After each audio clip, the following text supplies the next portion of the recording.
본 방송에서 제공하는 투자 정보는 투자 판단에 대한 조언입니다.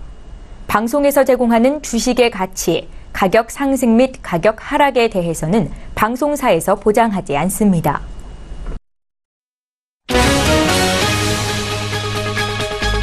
헤드라인 뉴스입니다. 뉴욕 증시에서 주요 지수는 미국의 중국 기업 투자 제한 조치 도입 가능성 등 무역 전쟁 우려가 한층 커지면서 급락했습니다. 뉴욕 증권거래소에서 다우존스 지수는 전장보다 1.33% 하락한 24,252.80의 거래를 마쳤고 S&P 500 지수는 1.37% 내린 2,717.07에 기술주 중심의 나스닥 지수도 2.09% 하락한 7,532.01에 장을 마감했습니다. 피터 나바로 백악관 무역제조업 정책국장은 중국 및 다른 나라에 투자 제한 조치를 가할 계획이 없다고 말했습니다. 나바로 국장은 CNBC와의 인터뷰에서 어떤 식으로든 우리나라를 간섭하는 나라들에 대해 투자 제한 조치를 할 계획이 없다면서 이것은 계획이 아니라고 말했습니다. 미 백악관은 하지만 나바로의 발언과 대비되는 발언을 내놨습니다. 사라 샌더스 백악관 대변인은 재무장관이 말한 대로 우리 기술을 훔치는 모든 국가를 타깃으로 한 성명이 조만간 발표될 것이라고 말했습니다. 뉴욕 유가는 주요 산유국의 증상 결정과 글로벌 무역전쟁 격화에 따른 위험회피 거래로 하락했습니다. 뉴욕 상업거래소에서 8월물 서부 텍사스산 원유 가격은 배럴당 0.7% 하락한 68달러 8센트의 장을 마감했습니다. 석유 수출국 기구와 러시아 등 비오펙 산유국은 지난주 회담에서 오는 7월부터 하루 평균 100만 배럴 증산에 합의했습니다. 지난 5월 미국의 신규 주택 판매가 큰 폭으로 증가했습니다. 미 상무부는 5월 신규 주택 판매가 전월 대비 6.7% 증가한 연율 68만 9천 채를 기록했다고 밝혔습니다. 지난달 하락에서 한 달 만에 상승세로 돌아선 것은 물론 시장의 예상도 큰 폭으로 넘었습니다. 월스트리트저널이 집계한 전문가들의 전망치는 0.9% 증가한 66만 8천 채였습니다.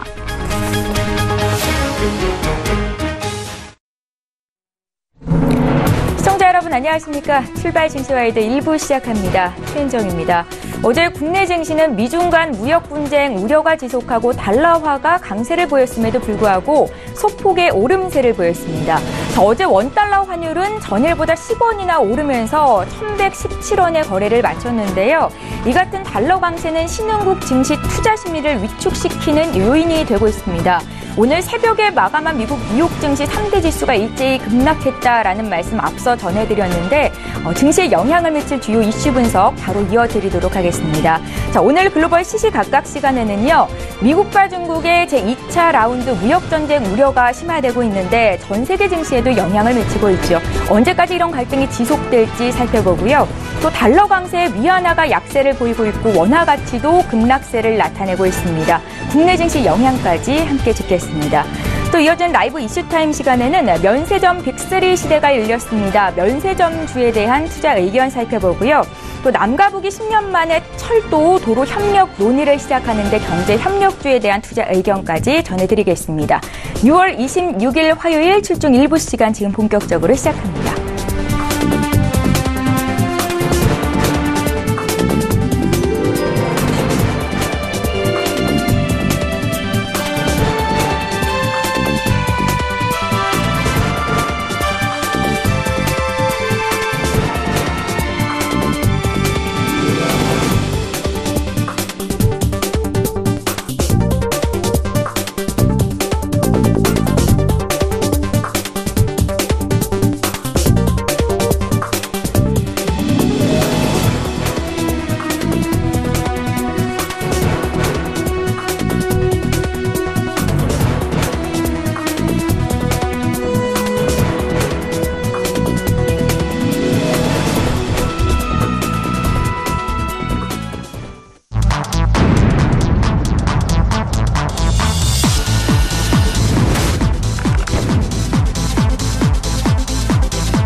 예, 시장의 중심이 되는 이슈 분석 도와드립니다. 글로벌 시시각각 시간이고요. 오늘 신한금융투자 본점 영업부 곽상준 부지점장을 화상으로 연결해서 자세한 이야기 듣겠습니다. 안녕하세요. 네, 안녕하십니까. 곽선준입니다. 예, 각국의 무역 전쟁 우려가 합의점을 찾아갈 것이다라는 기대감이 있었는데 그 기대가 꺾이면서 오늘 미국장이 급락세를 보였습니다. 미국뿐만이 아니라 유럽 또 앞서 우리 증시를 빼고 아시아 증시가 하락세를 보였는데 오늘 미국 증시 마감 상황 어떻게 보셨는지 좀 알려주시죠. 네, 맞습니다. 드디어 미국 시장에도 영향을 미친 건데요. 이것들이 계속되면은 사실은 미국의 기술주들은 중국에서 장사를 아주 잘하고 있습니다. 특별히 애플 같은 경우는 중국에서의 매출이 전체 매출에서 차지하는 비중이 가장 큰 그런 기업이죠. 그리고 다른 기업들도 상당히 그런 기업들이 있는데 이렇게 되면 중국에서도 힘을 쓰게 될 것이고 그러면 미국의 기술주들은 굉장히 어렵지 않겠느냐. 나름대로 이제 전 세계 기술주 수요처가 미국 외에 굉장히 큰 나라가 중국이기 때문에 그런 우려들이 한꺼번에 쏟아지면서 다우존스도 많이 빠졌습니다만은 나스닥 등의 기술주들이 상당히 큰 폭의 하락을 기록했습니다. 게다가 잘 아시다시피 아마존, 애플 그리고 마이크로소프트 등 대표 IT 기업들이 주가가 많이 떨어지는 그런 양상을 보여주었습니다. 일단 실물 경제에 대한 이런 악영향에 대한 우려들이 시장에서 계속 작용한 것이다 이렇게 볼 수 있겠고요. 구체적인 내용들을 한번 살펴보면 이렇습니다. 아시다시피 이번 주말에 중국 지분이 25% 이상 되는 기업에 대해서는 산업적으로 중요한 기술에 대한 투자를 제한하는 규정을 발표할 것이다라고 보도를 했습니다.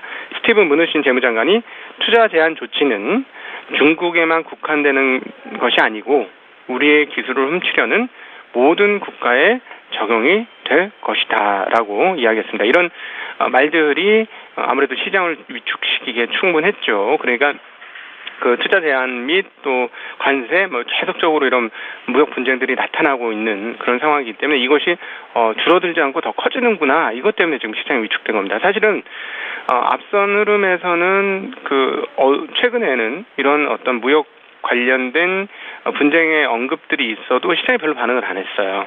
왜 그러냐면 그동안의 패턴을 보면 한번 얘기를 해서 말펀치를 펑 터뜨리고 나서 시간이 지나면 수습을 하는 그런 단계로 이어졌기 때문이고 철강에서도 드러납니다만 일정 부분 양보를 받으면 그냥 오케이 하고 패스가 되는 흐름들을 우리는 한국과 미국의 관계에서도 많이 보았습니다.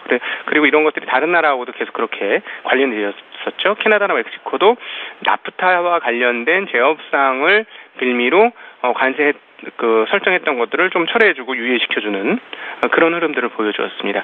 그렇기 때문에 투자자들은 이제는 무역 관련 분쟁들이 말을 한다고 할지라도 시간이 지나면 이제 별로 상관이 없는 좀 이렇게 용두사미식의 그런 흐름들을 보여주겠구나. 그러니까 처음에 생각했던 것보다 실질적인 충격은 그렇게 크지 않겠구나라고 생각을 하면서 시장이 무역 분쟁 관련 그런 언급들이 나와도 별로 영향을 받지 않았어요.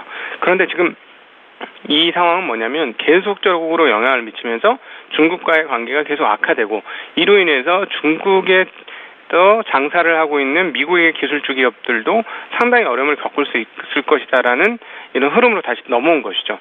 그러면 이제부터 정말 궁금한 게 뭐냐면 미국 트럼프의 그동안의 행적을 보면 미국 시장이 타격을 많이 받는 일은 잘 안 해요. 예. 그러니까 얘기는 분명히 해야 돼. 자기의 국가들이 실제로 영향을 많이 받을 것 같으면 뭔가 협상을 하다든가 그렇게 해서 처음에 했던 의도하고는 우리에게 알려지는 그런 의도하고는 다르게 좀 분위기가 빨리 이렇게 수습되는 그런 양상을 보여주었기 때문에 오늘의 미국 증시 하락이 과연 트럼프 행정부의 마우스들한테 스피커들한테 도대체 어떤 역할을 할 것인지 여부가 저는 굉장히 궁금합니다. 그래서 이 부분을 좀 지켜봐야 될 대목이다. 이렇게 판단이 되어지고요. 트럼프는 그럼에도 불구하고 말은 계속 세게 할 겁니다.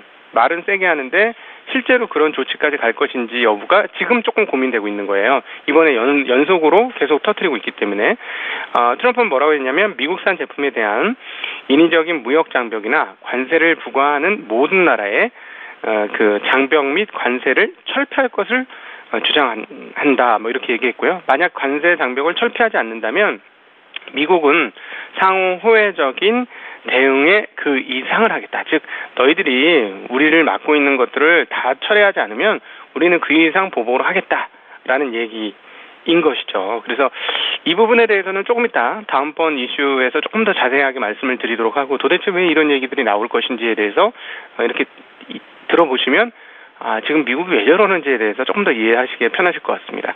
그리고 이제 그 중요한 무역 대표부의 피터 나바로는 중국에 대한 투자 제한 조치 부과 계획이 없다라고 또 얘기를 했어요. 그러니까 뭐냐면 지금 앞뒷말이 좀 안 맞죠? 트럼프가 했던 얘기하고 피터 나바로가 했던 얘기하고 틀려요. 그러니까 결국은 이 그 논의선상을 보면 아주 파국으로 갈 것까지는 아니다. 라고 볼 수 있죠. 실제로 이 나바로의 이 발언 이후 500포인트까지 빠졌던 다우지수가 좀 반등을 하면서 마감되는 거 우리가 확인할 수 있었습니다. 어찌되었거나 현재 이 분위기가 국제 경제사회에 그 영향을 좋지 않게 미친다는 것은 유가 흐름들을 통해서도 확인할 수 있습니다. 유가가 0.5달러, 0.7% 하락한 68달러 WTI 기준으로 기록을 했고요.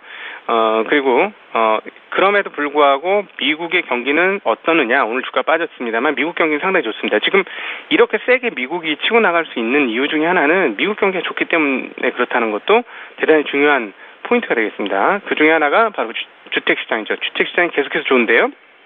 5월달 신규주택 판매는 전월 대비 6.7% 상당히 큰 폭의 증가를 했습니다. 그리고 CME, 그러니까 시카고 선물거래소에서 예상하고 있는 9월에 미국이 금리를 25bp 올릴 가능성은 지난주까지만 해도 한 84% 됐거든요. 근데 지금은 74% 정도로 좀 내려앉은 상황이다. 이런 것들이 오늘 미국 시장에 마감된 미국 시장의 특징이었다 말씀드릴 수 있겠습니다. 예, 지속되는 미 트럼프 대통령의 트윗 발언으로 보면 이 미중 간 무역 전쟁 타협의 여지가 없어 보이는 게 가장 우려스럽다 싶은데 미국이 중국에 가장 이끌어내려고 하는 그러니까 뭘 원하는 건지 좀 봐주십시오. 예. 그러니까 자꾸 뭘 하잖아요. 이거 안 하면 근데 사실은 다 알잖아요. 미국도 알고 중국도 알고 우리도 알잖아요. 무슨 말이냐면 예를 들어 철강이나 이런 것들을 다 이렇게 25% 관세 때리고 그리고 중국에서 넘어오는 거 관세 때리면 제일 타격받는 사람들은 누구일까요? 미국의 가난한 사람들입니다. 미국의 가난한 사람들 정말 잘 아시다시피 미국의 소득 격차 굉장히 크기 때문에 못 사는 사람 정말 못 살아요. 한국보다도 못 사는 사람 꽤 많은 그런 상황인데요. 물론 이렇게 이제 단순 비교하는 건 좀 어렵긴 하겠습니다만 우리가 과거에 생각하던 풍요로운 미국하고는 질적으로 많이 다릅니다. 그러니까 러스트벨트 같은 데에서 왜 트럼프를 밀어줬냐면 완전히 소위 말하는 저희들 요즘 표현으로 폭망한 상황이죠. 산업적으로 완전히 폭망했어요. 그래서 더 이상 나올 것도 없고 기대할 것도 없으니 트럼프의 사람들이 표를 던져준 거 아니겠습니까? 그러니까 지금의 미국 상황들이 그런데 그 서민들도 굉장히 어렵게 사는데 여기서 지금 트럼프가 하는 대로 관세 빵빵 때려가지고 수입 단가를 높였다. 그럼 그 사람들이 굉장히 어렵게 되죠. 근데 왜 이럴까요? 그게 그러니까 본질일까요? 의문 제기와 문제 제기의 본질일 것이냐는 거예요. 아닐 거라는 겁니다. 그래서 실상을 따져보면 다른 데 포인트, 방점이 미국 정부는 있다라는 것인데 이번에 그 금융 위기 이후에 줄어든 것이 과거에 비해서 좀 줄어든 것이 하나 있죠. 그동안 정말 꾸준히 가열차게 미국의 국채를 사주면서 미국의 부채에 의한 자본주의 흐름들을 버티게 해주었던 가장 강력한 국가는 역시나 잘 아시다시피 중국입니다. 근데 아시다시피 최근에 와서 중국이 미국의 국채를 잘 사주고 있느냐 과거처럼 그렇지 않다라는 거예요. 늘리지 않아요. 그냥 현상 유지 이런 정도고 오히려 좀 줄어들 때도 있고요. 그러니까 여기에 대한 압박이 일단 가장 크다 이렇게 보시는 게 맞습니다. 즉 미국은 중국한테 요청하는 것은 국채 사라 옛날처럼. 니네 안 사면 다른 거 다 이렇게 우리 무역 수지 적자나는 거 견딜 수 없다 우리는. 무역 수지도 그럼 다 제대로 옮겨놔라 이런 얘기가 되겠죠. 그런 논리선상이 있는 겁니다. 그래서 미국 국채를 사줘야지 미국은 현재 시스템을 유지할 수 있고 그리고 계속해서 기축의 지위를 유지할 수 있는 그런 흐름이라는 것이죠. 그래서 사실 이게 나중에 어떻게 이 달러라는 기축이 어떻게 나중에 흔들리게 될지는 시간을 가서 좀 봐야 되겠습니다. 이런 과정들이 사실은 기축의 능력들을 조금씩 약화시키는 과정일 수도 있는 거예요. 그러나 어쨌든 이건 조금 먼 얘기고 지금 당장에 미국에서는 급하기 때문에 국채를 사라는 압박을 계속해서 넣는 것이고 그것들을 할 때까지 아마 이런 흐름들과 이런 언급들이 계속 나올 것이다라는 거 예상해 볼 수 있습니다. 또 하나 뭐냐면 억울한 거예요. 잘 아시다시피 신흥국이나 이런 데는 물건 하나 나오면 그대로 카피를 잘 하잖아요. 옛날에 한국도 많이 그랬고, 지금 중국이 한국 거 카피를 꽤나 많이 했고, 이제는 뭐 카피하는 단계를 좀 지나가고 있는 뭐 그런 모습까지도 보여지는데, 어찌되었거나 미국의 지적재산권에 대한 카피를 많이 하면서 지적재산권을 공짜로 갖고 오는 경우가 많죠. 그래서 이 부분에 대한 비용을 제대로 지급을 하라는 얘기예요. 네, 그러니까 너희들 공짜로 가서 쓰지 말고 충분히 돈을 내고 써라. 라는 것이 또 하나 중요한 포인트고, 최근에 언급이 있었지 않습니까? 그 다음에 또 하나는 지금 미국에서 이제 넘치게 나오고 있는 셰일이죠. 하루에 100만 배럴 이상 이제 나오기 시작하는데, 이 셰일을 사달라는 겁니다. 그러면서 미국 수출을 맞추자는 건데, 이것들을 지금 중국이 원하는 대로 다 못 받쳐주고 못 해주고 있는 것이죠. 그러니까 계속해서 압박이 가는 겁니다. 그래서 물론 다른 이유들도 뭐 여러 가지 있겠습니다만, 오늘은 조금 더 그 시각을 환기시킨다는 의미로 정말 미국이 생각하는 중국과의 거래에서 중요한 포인트는 바로 이런 채권과 셰일가스와 그리고 기술 지적재산권이다라는 것. 이 문제들이 해결되는 뉴스가 나온다면 이 무역 분쟁이 좀 가라앉을 수 있겠구나라는 생각 하시면 도움이 되실 것 같습니다. 예, 해결의 여지가 좀 있다고 보십니까? 중국이 그 태도를 바꿔서 미국 국채를 조금 더 확실하게 좀 많이 사주고 이런다면 이런 현재 그런 강력한 말 펀치들은 확실히 줄어들 것이다라고 충분히 예상해 볼 수 있을 것 같습니다. 우리나라의 경우 원달러 환율이 빨리 안정이 돼야 될 것 같은데요. 달러 강세가 신흥국 증시 투자 심리를 악화시키고 있습니다. 어제 원달러 환율 1117원까지 올랐는데, 위안화가 8거래일 연속 약세를 기록하고 있는 것도 원화 약세의 원인이 되는 건가요? 네네, 어제 같은 경우는 그 영향이 상당히 크다고 볼 수 있습니다. 사실은 지금 뭐 잘 아시다시피 원화의 그 강세냐 약세냐 흐름과 주식시장의 강세냐 약세냐 흐름은 거의 정의 상관관계를 갖고 있습니다. 그것도 매우 높은 정의 상관관계를 가지고 있어요. 한국 주식시장은 지난 10년간을 보면 워낙 강세일 경우 주식시장이 좋았을 때가 많았지, 워낙 약세일 때 좋은 경우가 별로 없었습니다. 근데 최근에도 그 흐름 우리 봤죠? 엊그저께 지난 주말에 아침 시초가가 거래소 올 들어 최저가를 기록했고, 그날 바로 원화 가치도 올 들어 최저치 가치를 기록을 했습니다.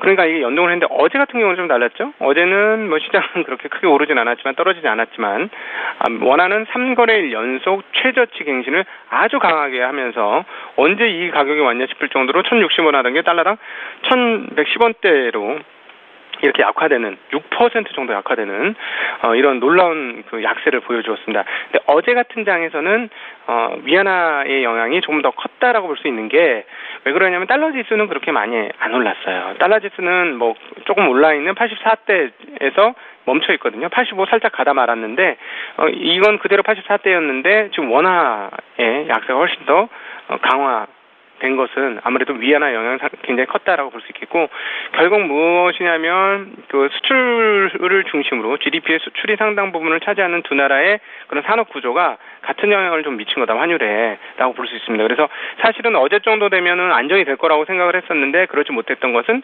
중국의 영향을 받았던 것이다라고 볼 수 있고, 그렇다면 당분간은 중국의 위안화의 그 가치와 원화 가치를 같이 보시면서 이게 언제 안정되는지를 보셔야 되고, 이 포인트가 왜 중요하냐면, 그 위험자산에 있어서 그 그러니까 달러가 강세를 유지하는 경우에 위험자산이 좋을 가능성이 많지 않다라는 거예요.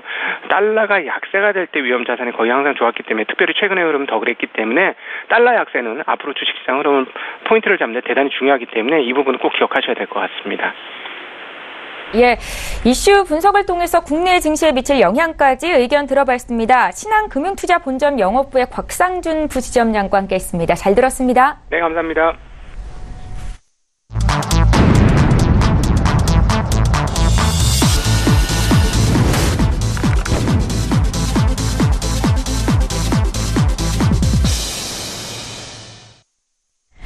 예, 이번에 국내 시장 장점 구체적으로 보겠습니다. 라이브 이슈타임 시간이고요. SK증권 영업부 PIB센터의 이재강 이사 화상으로 연결이 돼 있습니다. 이사님 안녕하세요.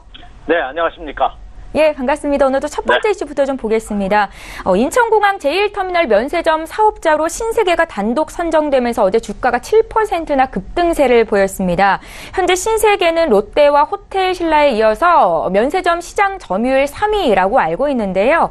향후 면세점주에 대한 투자 의견을 듣고 싶은데 중국 관광객이 이제 점차 늘어나면 면세점 사업도 호조를 보일 것이다라는 긍정적인 전망이 있더라고요. 만약에 산다면 어떤 종목 쪽으로 매수해보는 게 좋겠습니까? 네, 오늘 새벽부터 이제 장마비가 내리고 있습니다. 이제 제주도부터 시작한 장마비가 이제 중부 지방을 거쳐서 이제 서울까지. 오늘도 저 출근하는데 장대비가 쭉 내림으로써 좀 그동안 좀 답답하고 좀 더웠던 날씨가 좀 시원해진 듯한 그런 느낌은 들었습니다만 주식 시장에는 다시 무더위가 지속되고 있는 그런 모습이 아닌가 생각이 듭니다. 자, 말씀해 주신 바와 같이 지난 2014년도를 기억하는데요.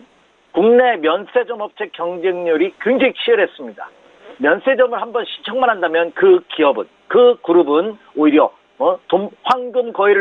황금알을 낳는 거위처럼 어떤 큰 부와 수익을 창출하는 하나의 창구였었는데, 그러나 막상 뚜껑을 열어보니까 중국의 사드 보복 여파로 인해서 면세점 업체들이 지난 2년 동안 엄청난 어려움을 겪는 그런 모습을 겪었습니다. 그런데 이번에 정부가 인천공항 제1터미널 면세점 사업자 선정을 신청을 했죠. 그래, 어제 국내 빅3 중에 하나인 신세계가 단독 사업자로 선정되는 그런 모습이 펼쳐졌습니다.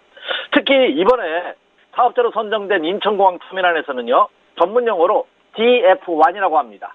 향수와 화장품 분야고요. DF5, 패션과 잡화 부분. 그러니까 면세점 중에서도 가장 매출 효과가 좋은, 순이익 증가율이 높은, 그러니까 이익을 많이 낼 수 있는 분야에 대해서 신세계가 단독 선정됨으로써 앞으로 신세계의 주가에 긍정적인 요인이 비춰지지 않을까 하는 그런 기대 속에 어제와 같은 약세장 속에서도 신세계가 무려 7%가 넘는 급등을 시현할 수 있는 원동력이 되었지 않나 생각이 됩니다. 반면에 같이 공동 신청을 했다 떨어진 탈락한 호텔신라는 2%가 하락하는 그런 모습을 보였다는 점입니다. 물론 이번에 과거 사드 여파로 인해서 면세점들이 크게 손실을 오히려 적자폭을 확대시켜온 것과는 다르게 단기적으로는 다소 적자를 바로 흑자로 낼 수는 없습니다만 중장기적으로는 긍정적 반응으로 작용할 가능성이 굉장히 높지 않을까 이렇게 예상이 됩니다. 이미 사드 여파로 인한 그 면세점 관련주들의 주가 조정은 이미 반영됐다고 볼 수가 있지 않나 생각이 됩니다. 자, 그런 점을 감안해 본다면 이번 면세점 사업자 선정, 인천공항 터미널 사업자 선정 신세계는 향후 추가 주가에 긍정적 요인으로 작용할 가능성이 높다. 이렇게 말씀을 드립니다. 예, 잘 알겠습니다. 이제 두 번째 이슈 보겠습니다. 오늘 오전 10시에 판문점 남측 지역 평화의 집에서 남북이 철도협력 분과회의를 개최합니다. 남북 간의 철도 도로에 대한 논의를 진행하는 게 10년여 만이라고 하는데 어떤 의미가 있는 건지 관련주 수혜주가 있다면 투자 포인트까지 함께 봐주십시오. 네. 자, 지금 국내 증시가 물론 오늘 새벽에 끝난 뉴욕 증시의 경우 크게 하락하는 다우와 나스닥이 1%에서 2%까지 급락하는 그런 모습을 보였습니다. 그 가장 큰 요인이 미국과 중국 G2국가의 무역 전쟁이 본격적으로 발발할 것이다 하는 우려감이, 그로 인해서 다시 한번 지구촌의 금융 위기가 돌아올 수도 있다 하는 위기감이 미국 뉴욕 증시도 1%에서 2%까지 급락을 시키는 하나의 요인이었습니다.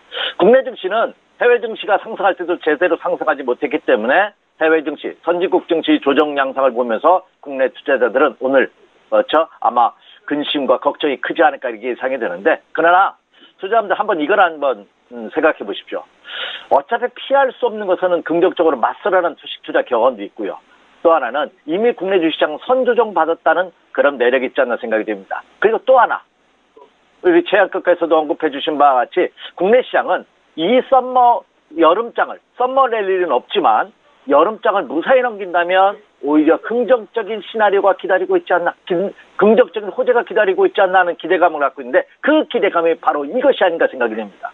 자, 문재인 정부가 강력하게 추진하고 있는 남북 경협, 그리고 대러시아, 대중국 경협이 본격적인 궤도에 오르지 않나 생각이 됩니다. 이번에 문재인 대통령께서 러시아를 순방하고 푸틴 대통령과 면담을 하고 돌아왔죠. 그 여파로 인해서 이제는 부산에서부터 속초와 금강산, 낮은 선복을 거쳐서 블라디보스토크까지 이어지는 이 동해안 라인과 그리고 부산에서 출발해서 인천, 그리고 개성, 그리고 평양, 그리고 신의주에 걸쳐서 중국으로 이어지는 이 서해안 벨트라인, 그리고 38도선 휴전선을 중심으로 해서 DMZ의 공동 개발함으로써 이 동서횡단 DMZ 개발, 그래서 H자형의 개발을 한다는 것이 문재인 정부의 플랜입니다. 그렇다고 본다면 그 본격 시발점이 러시아의 그 정상회담에서도 언급했다시피 그 철도와 도로 연결이 주 타깃이 되지 않을까 생각이 됩니다.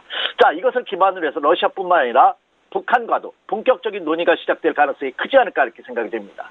특히 지난 개성공단이 중단된 이후 10여 년 만에 철도와 도로 협력이 논의가 되는데요. 그런데 특이한 점은 이번에 본격적인 논의가 이루어지는데 과거와는 다르게 이제는 차관급이 협상 대표로 나섰다는 겁니다. 지금까지는 실장급이었는데, 그래서 우리나라에서는 그 김정열 국토교통부 제2차관이 수석 대표고요. 북한에서는 철도는 김윤혁 부상 철도성에, 그리고 도로는 국토환경보호성에 박영호 부상이 수석 대표로 참여하는, 그래서 본격적인 분과 회의를 시작하는 그런 모습입니다. 그래서 26일 날 오늘입니다. 오늘은 철도 분과 협의가 개최가 되고요. 판문점에서. 그리고 28일에는 그 도로 협력 분과 회의, 그리고 7월 4일 날에는 산림 협력 분과 회의를 개최하면서 본격적인 이제 북한과의 경협이 시작될 가능성이 크지 않을까 이렇게 생각이 됩니다. 그렇게 생각본다면 말씀드린 바와 같이 이 H라인, 문재인 정부가 추진하는 H자형의 공동개발 프로젝트에 의해서 개성과 신의주 철도 개보수 작업, 그리고 문산과 봉동 간 화물열차 운행, 그리고 베이징 올림픽 응원단을 지원하기 위한 열차 운행 보수, 그리고 개성과 평양 고속도로 개보수, 이런 다각적인 철도와 도로 협력 문제가 먼저 우선시될 가능성이 크지 않을까 이렇게 생각이 됩니다. 자, 그렇다고 본다면 물론 세계 증시가 위태로운, 국내 증시도 하락 추세가 이어지고 있는 상황이기 때문에 아무리 강력한 재료가 있다 하더라도 그 재료는 일발성에 그칠 가능성이 높습니다. 하지만 이 조정이 일단락된다면 차기 주도들로서 이 남북 경협, 그리고 대북 경협, 그리고 대러시아, 대중국 경협 관련주들이 장애 주도주로 부각될 가능성은 그 어느 때보다도 높다, 이렇게 말씀을 드립니다. 예, 잘 알겠습니다. 이제 많은 시청자분들이 기다리고 계실 시간입니다. 이재강 이사의 투자 전략을 듣는 시간인데 오늘 국내장 좀 많이 빠질까요, 선생님? 네, 참. 사실 주식 투자는요, 오를 때 오르지 못하면 빠진다는 말씀 너무나 강조해드렸고요. 그리고 빠질 달에서 빠지지 않는 종목은 굉장히 강한 종목입니다. 자, 오늘도 이미 어렵습니다. 제가 앞서서 추세가 이탈됐다 하는 말씀을 지난주에도 드렸고요. 그래서 지금은 그 단기적인 매매에 연연하지 마라 하는 말씀 드렸습니다. 자, 제가 여러분에게 외국인 투자가의 지속적인 매도가 일단락 될 가능성은 있는데 그 일단락 되기 위한 전초전이 있다. 여러분들이 너무 쉽게 알 수 있는 그것이 원달러 환율 동향이다 하는 말씀 드렸습니다. 원달러 환율 동향이 지난주에 1,100원선을 돌파했어요. 1,100원선을 돌파한 상황에서는 국내 주식시장의 상승을 기대하기는 어렵습니다. 물론 예외 조항이 있긴 합니다만 그건 차후에 말씀드리도록 하겠고요. 어제 기준으로 원달러 환율이 1,100원뿐만 아니라 1,117원으로서 1,110원마저 돌파하는 급등을 보였습니다. 어제 원달러 환율이 무려 9원 80전이 상승하는 그런 모습을 보였습니다. 더군다나 하루에 10원 가까이 이렇게 급등락을 하고 있는 상황 속에서는 주가의 상승을 기대하기라는 진짜 낙타 바늘 구멍 들어가기보다 더 어렵지 않나 생각이 됩니다. 예, 이럴 때는 어떻게 됐냐? 예, 한 발 뒤로 물러나서 쉬는 전략이 퍼펙트입니다. 제가 여러분에게 이 시간을 통해서 너무나 많이 강조해드렸어요. 현금도 하나의 종목이라고 생각하라 하는 말씀을 강조해드렸다시피 지금은 오히려 이 폭락장, 위태로운 장을 보면서 입가에 미소 짓는 분이 틀림없이 계실 겁니다. 그런 분은 어떤 분일까요? 그렇죠. 이미 수익을 났건 아니면 손절했던 간에 현금 보유, 실탄을 많이 보유하고 계신 분은 이 폭락장을 보면서 입가에 미소 짓지 않을까 생각이 됩니다. 설사 미소 짓지는 못한다 하더라도 최소한 역사의 글에 걸려서 고생하지는 않을 것이라는 점입니다. 주식 투자 다시 말씀드리지만 야, 이 주식 내가 장기 보유할래? 어차피 이 회사를 망하지 않는다니까 나는 가지고 할래. 이것이 주식 투자가 아닙니다. 그래서 아니다 싶으면 그러니까 주식 투자는 타이밍의 예술이라는 말이 있다시피 시기, 들어올 시기와 나갈 시기를 정확히 아는 것이 주식 투자자 하는 점을 다시 한번 강조드립니다. 자, 이번 주 체크 포인트와 투자 전략 간단하게 언급해드리도록 하겠습니다. 첫째, 이번 주 말씀드렸다시피 원달러 환율 도약 계속 체크해 주십시오. 최소한 1,100원 선으로 내려간다든지 그 이하로 1,100원 선이 내려갈 가능성, 붕괴될 가능성 있을 때만 그때 본격적인 주가의 상승을 기대할 수 있다는 점 명심하시기 바라고요. 또 하나는 자, 뱅크 오브 아메리카 메리린치에서 미국과 중국과의 그 무역 전쟁 후 발발 가능성으로 인해서 오늘 뉴욕 증시가 크게 하락했죠. 그 뱅크 오브 아메리카 메리린치는 만약에 미국과 중국의 무역 전쟁이 본격적으로 시작이 된다면 미국 국내 총생산 GDP가 무려 0.4%에서 0.4%까지 하락할 수 있다 하는 경고를 했습니다. 그로 인해서 중국과 관련이 있는 그 항공주 보잉이라든지 그리고 방인하고 일컬어지는 기술주의 대표주다. 애플, 페이스북, 넷플릭스, 그렇죠? 아마존 같은 이런 구글 이런 빵이라고 일려지는 이들 기술들이 급락했고요. 또 하나는 그리고 중국뿐만 아니라 유럽과의 또 마찰이 있습니다. 동맹국이. 그래서 그로 인해서 할리데이비슨이 6%가 이상이 급락하면서 미국 다우와 나스닥이 모두 급락하는 그런 모습을 보였습니다. 따라서 이 미국과 중국과의 본격적인 무역 전쟁이 시작될지 여부 다음 달 6일 7월 6일 날까지 결정이 되지 않나 생각이 듭니다. 그 이후에는 역시 불확실성이 상존한 그런 모습을 보여주고 있다 이런 말씀 드릴 수가 있겠고요. 그리고 중국과 유럽이 본격적인 보복 관세를 부여하자 트럼프 대통령이 또 2천억 달러 2천억 달러 우리나라 돈 얼마입니까? 220조가 넘죠. 근데 2천억 달러에 대한 추가 보복 관세를 고려하고 있다는 발언을 서슴지 않고 내놓음으로써 무역 전쟁 가능성이 더 위태로운 그런 모습이 아닌가 생각이 됩니다. 따라서 이 미국과 중국과의 무역 전쟁 과연 어떻게 이번 주와 다음 주까지 진행이 되는지 꼭 체크해 주시기 바라고요. 또 하나는 자 28일, 29일 날 유로존의 정상회담이 있습니다. 브뤼셀에서.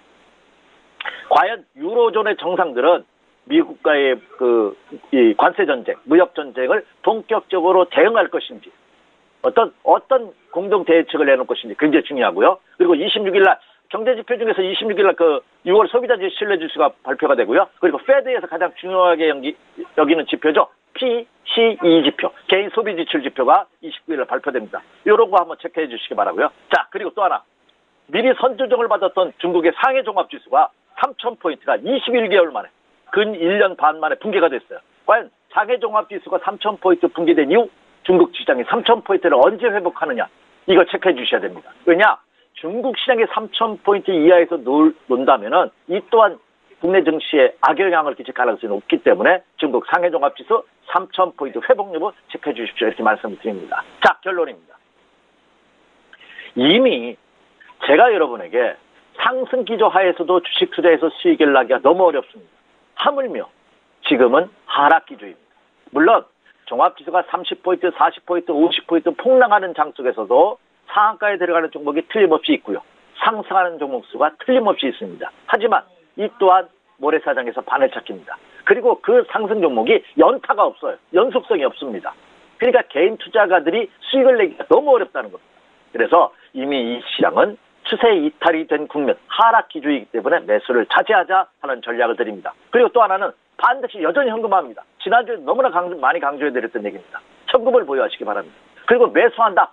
자신 있으신 분 매수를 한다 하더라도 초단기 매매가 전제 조건이 되는 한 매수하십시오. 이렇게 말씀을 드립니다. 따라서 지금은 자 내일을 위해서 미래를 위해서 지금은 보수적으로 운영하면서 현금 비중을 유지하는 보수적인 투자 전략이 한층 더 요구되고 있는 시점이다. 이렇게 말씀을 드립니다. 이상입니다.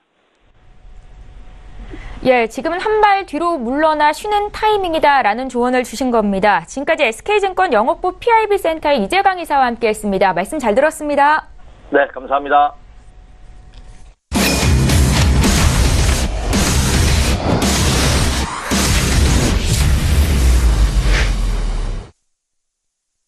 예, 이번에 국내외 선물 시장 투자 전략 짜겠습니다. 선재 트레이더의 선물 하이킥 시간이고요. 선재 트레이더 오늘은 전화로 만나봅니다. 안녕하세요. 네, 안녕하십니까. 반갑습니다. 예, 오늘 국내 선물 시장 투자 전략 어떻게 짜고 계신지 먼저 좀 듣겠습니다. 네, 우선 어제는 눌림 매수 전략을 펼쳤었고요. 아래 구간들, 이 구간들 지지가 되는지 보려고 저희가 중간에서 지지력 배팅이 들어왔었는데 약간 밀린 상태였습니다. 그래서 좀 더 손절을 넓혀서 참 다음에 그냥 약수익하고 나왔었거든요. 자, 그 다음에 추가적인 303지수를 돌파하면서 약간 시도했으나 전반적으로 야간장 때 다시 밀린 모습들이었습니다. 오늘은 특별히 나스닥 한번 언급드리고 싶은데요. 나스닥 어제 그 전부터 저희가 매도 추세를 2700지수 약간 못 깨는 자리까지를 목표로 본다. 그래서 2710까지를 목표로 추세를 보면 된다. 이렇게 말씀드렸습니다. 어제 서울경제 신세계 생방송에 나가서도 어제 윗구간에서 추가적인 매도 목표 7000을 약간 못 깨는 7010선까지 혹은 7001선까지로 보면 충분하다. 자, 그래서 우선은 한마디가 지수가 끝났다고 보고요. 그리고 얘네들이 7001선까지 밀릴 때 우리 국내 선물 지수가 아래 구간들 저가를 갱신하지 않으면 반등을 노리겠다. 어제 아침부터 그렇게 말씀을 드렸었습니다. 자, 예상대로 7001지수까지 밀릴 때 얘네들 저가를 깨지 못했었고요. 그래서 오늘은 다시 눌림에서 지지력, 눌림 매수 쪽으로 배팅을 추가적으로 해볼까 한다. 단 롱포는 아니고 아직은 단기적인 입장으로 303지수 다시 안착하는지 볼 생각이고요. 걔네들을 안착해서 오늘 좀 힘을 받는다면 310지수까지 최대 가능성을 열어보겠다 말씀을 드리겠습니다. 단 아직까지는 보합 혼조세 300지수 중심으로 혼조세를 띄는 거는 여전하기 때문에 얘네들 중심으로 보합권에서의 벗어나는지를 지속적으로 보겠다는 거고요. 짧은 손절로 얘네들을 매수적으로 배팅해서 다시 안착 여부에 주목하면서 가능성을 볼 거고요. 어제처럼 약한 힘을 나타낸다. 그러면 걔네들 또 약수익을 고려를 할 생각입니다. 그래서 우선은 전반적인 가능성들은 300지수 보합에서 추가적으로 303을 안착을 해서 윗구간들 310지수까지 여는 전략들 지속적으로 오늘 내일을 통해서 볼 생각이고요. 단 야장 자리들 이 구간들 299지수가 약간 무너진다면 다시 껴들어오지 않는 이상 매수를 보지 않고 약수익을 고려하겠다. 이렇게 말씀드리겠습니다. 그래서 눌림 보합의 보합권 매매 전략에 한마디를 더 추가적으로 여는 전략들 오늘은 해볼 생각이다. 이렇게 말씀드리겠습니다. 그래서 야간장 눌림들 기준으로 오늘은 300 지수를 지지력으로 배수진을 298까지 열어야 되겠지만 전반적인 흐름들 좀 약하게 봤을 때 열 구간이라고 생각을 하시고요. 우선은 개인들은 300지수 지지력에 눌림 매수 배팅에 롱포만 298지수까지 배수진 치시고 단기적인 단타 매수 분들은 300지수 위에서 시작이 된다면 걔네들은 눌림 매수에 300지수 아래다가 작은 짧은 손절을 걸고 대응하는 전략들 유효하겠다. 그래서 시가 300지수 이상에서 잘 지지가 되고 시작되는지 한번 좀 체크하라 이렇게 말씀드리겠습니다. 이상입니다. 예, 앞서 말씀하신 것처럼 어제 미국 증시가 급락이었는데요. 해외 선물 시장 투자 전략은 어떻게 짜고 계십니까? 네, 우선은 달러 인덱스가 94지수가 밀리는 상태였고 저희는 전반적으로 리딩 시에 94지수를 깨는 걸 보자고 말씀드렸습니다. 자, 어제는 이 구간들 보합에서 반등 매도 전략들을 펼쳤었고요. 그 다음에 오후장부터는 얘네들 뚫린다. 그래서 조만간에 당장 아침에는 못 뚫지만 얘네들은 뚫리기 시작할 거다. 그래서 오전까지는 반등 매도 전략이 맞았고요. 그 다음부터는 절대 매도 잡지 말라고 말씀드리고 이 구간부터 매수를 드렸었습니다. 그래서 다시 눌림목 또 재매수를 드렸고요. 목표를 이 구간까지만 설정해 드렸었습니다. 추가적인 그림은 추가적인 돌파를 추가적으로 보고 싶다. 단 어제 그림은 이 구간에서 마무리를 지어야 된다 말씀드렸었습니다. 자, 그렇다면 오늘 전략들은 추가적인 지지력에 뚫을 수 있는지를 봐야 되겠죠. 자, 그렇다면 달러 인덱스 93.570, 580대까지를 추가적인 매도 방향으로 열고요. 그 다음에 얘네들이 1.17050대까지를 배수진으로 잡고, 그 다음에 중간 지지력에서 배팅이 들어와서 다시 돌파 여부를 보겠다는 이야기입니다.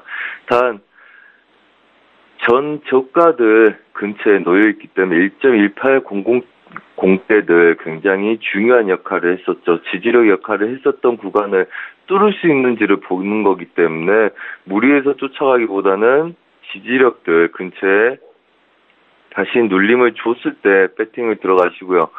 어제 매수를 끌고 가고 계신 분들이 입절을 잡던지 아니면 충분히 눌림이 있는 상태에서만 다시 매수 배팅을 해보시라 이렇게 말씀드리겠습니다. 자, 그 다음에 크루드 오일입니다. 자, 크루드 오일 어제 아래 구간에서 매수를 드렸었고요. 그 다음에 저녁에 다시 36짜리 재매수를 드렸었는데 얘가 잡히지 않고 그대로 바로 가버렸습니다. 그래서 오전 중에 69.35짜리까지 목표를 드렸고요. 단기적인 매도 자리를 여기 설정해 드렸습니다. 사실 얘네들 매수를 잡고 출렁거린 이후에 그 다음에 69.60이 바로 오면 다시 재매도를 치려고 그랬었는데 얘네들이 빠지는 관계로 지속적으로 아래 하단부를 추가적으로 열겠다고 전략을 바꿨고요. 그래서 매수의 매도 전략, 그 다음에 얘네들은 지표 전까지 67.10대까지 찍을 가능성이 높다. 단 얘네들은 매수와 매도가 혼조세로 오전 중에는 눌림 매수에 그 다음에 다시 반등락을 보이는 모습들 68달러를 중심으로 위아래로 흔들 가능성이 높기 때문에 걔네들을 좀 주목해서 볼 생각이고요. 그래서 예상 지지력은 67달러, 그 다음에 예상 저항은 우선은 윗구간도 추가적으로 상방 제약을 좀 열고 봐야 되겠죠. 그래서 큰 바운더리 내에서의 윗구간들 69.50까지 열고 전체적인 큰 흐름들 대응하겠다. 이제 이번 주 예상은 그렇습니다. 수요일 날 지표가 발표 나게 된다면 얘네들은 67달러를 지지하고 다시 반등한 애들, 그래서 고가 부근부터는 다시금 매도 전략을 펼쳐서 좀 롱포 매도를 한번 다시금 끌고 내려올 생각이고요. 그래서 우선은 바로 빠진 것보다는 아무래도 출렁거리고 위를 오기를 한 번 더 바라고 있습니다. 그렇다면 전반적으로 얘네들은 65달러 부근부터 그 다음에 71달러까지 핵심 보합을 뛸 가능성이 높고요. 저희의 추가적인 가능성들은 얘네들 윗자리가 막힌 애들을 끌고 와서 보합 혼조세 다시금 61달러까지 한마디를 추가적으로 열 수 있는지를 주목할 생각이다. 그래서 윗구간 보합장과 그 다음에 아랫구간 내 추가적인 가능성 앞으로 장기적으로 열리는지에 주목할 생각이고요. 이 구간에서 다시 고가 위를 올라오는지 계속 주목해서 싸워볼 필요가 있고요. 오늘은 67달러 지지력의 눌림 매수, 그 다음에 지표 전에는 68점 후반대 반등 매도, 그 다음에 지표 이후에는 추가적으로 고점을 높이는 그림까지 여시고요. 그래서 전반적인 흐름들 69.50대 저항을 받은 아이들이 우리가 추세를 69.60까지를 열었었습니다. 리딩으로. 그래서 톡스타를 통해서나 리딩을 통해서 지속적으로 말씀드렸고 어제 구간들을 30대까지를 매수를 여는 건데 추가적인 그림들이 나온 다음에는 다시 윗구간 올라오길 바라고 있고요. 좀 더 추가적으로 상승을 열면 그 다음부터는 추세 롱포를 한번 볼 생각이다. 이렇게 말씀드리겠습니다. 그래서 오늘은 하단부 제약이 있기 때문에 마디를 단계적으로 자주 변경을 시켜주셔야 됩니다. 그래서 아시아 유럽장은 되도록이면 이 구간 내의 바운더를 보시고요. 그 다음에 미장부터는 위아래를 좀 더 크게 여는 보합 구간을 확산으로 열고 대응하는 전략이 좀 필요하기 때문에 좀 복잡하지만 수익이 났을 때는 입절을 잡고 초분들은 대응하시는 게 좋겠다. 이렇게 말씀드리겠습니다. 자, 그 다음에 골드입니다. 자, 골드는 이 구간들 어제 지속적으로 안착을 하지 못했었습니다. 우선은 어제 윗구간을 넘어간 이후에 얘네들 1270달러를 지지를 해주는 모습을 보이는지를 저희가 보려고 굉장히 노력을 했었습니다. 어제 매수 배팅이 한번 들어갔었는데 추가적인 눌림들이 있어서 약수익에 얘네들은 1270을 중심으로 보합을 뛸 작전인가 보다. 그래서 보합권 매매 전략이 유효하겠다. 그래서 전반적으로 얘네들은 관망을 한다. 익절하고 관망한다. 이렇게 말씀드렸습니다. 그래서 윗구간의 돌파를 지속적으로 2번 시도했으나 아직 넘어가지 못했고요.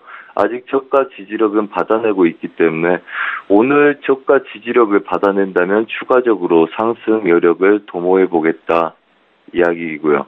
그 다음에 어제 1.2700대를 1270달러를 제대로 안착해서 지지를 못 해줬기 때문에 여전히 아직은 하방 제약의 보합권들, 그래서 좀 더 추가적으로 그림이 벗어난 이후에 방향성을 보시라 말씀드리고 싶습니다. 그래서 보합권 매매 전략을 펼치시라, 여기까지 말씀을 드리겠습니다. 이상입니다. 예, 오늘 말씀 잘 들었습니다. 고맙습니다. 네, 감사합니다. 예, 선제 트레이더의 선물 하이킥 시간이었습니다. 자, 1부 시간 여기서 마치고요. 잠시 뒤 2부 시간에는 전문가와 함께 추천주 공개해드리고 수익률 순위까지 함께 해드리는 시간 갖겠습니다. 2부 시간으로 오겠습니다. 고맙습니다.